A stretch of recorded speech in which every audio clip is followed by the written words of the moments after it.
அதிமுகவிலிருந்து வி.கே. சசிகலாவை தனிப்பட்ட முறையில் நீக்க முடியாது என்று மக்களவை துணை சபாநாயகர் தம்பிதுரை தெரிவித்துள்ளார். சென்னை விமான நிலையத்தில் செய்தியாளர்களை சந்தித்த அவர், வி.கே. சசிகலா பொதுக்குழுவால் அதிமுக பொதுச் செயலாளராக நியமிக்கப்பட்டவர் என தெரிவித்தார்.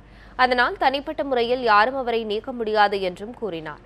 மேலும் வி.கே. சசிகலாவை எப்படி நீக்குவது என்பது தொடர்பாக ஓபிஎஸ் பதிலளிக்க வேண்டும் எனவும், இரு தரப்பினரும் பேச்சுவார்த்தை மூலம் இதற்கு தீர்வு காண முன்வர வேண்டும் எனவும் தம்பிதுரை வலியுறுத்தினார்.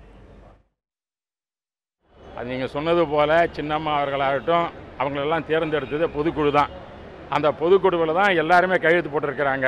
நீங்கள் சொல்கிற பன்னீர்செல்வம் அப்பொழுது அதை கையெழுத்திட்டு இருக்கிறார். அதற்கு பிறகு தான் இந்த மாற்றம்.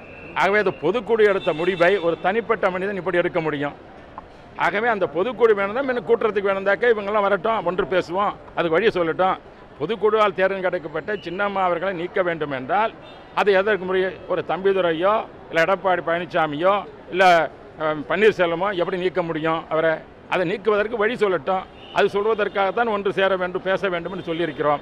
ஆகவே எதையும் நாம் பேசுவதன் மூலமாக தீர்வு காண முடியுமே ஒழிய ஏதோ ஒரு நாம் சில கருத்துக்களை மனதில் வைத்துக்கொண்டு பேசினால் சரி வராது. அதை நேரடியாக விவாதிக்க வேண்டும். விவாதத்திற்கு அனைவரும் தயாராக இருக்கிறோம். அந்த ஒற்றுமை உணர்வுடன் செயல்படுவதற்காக நாங்கள் காத்து கொண்டிருக்கிறோம்.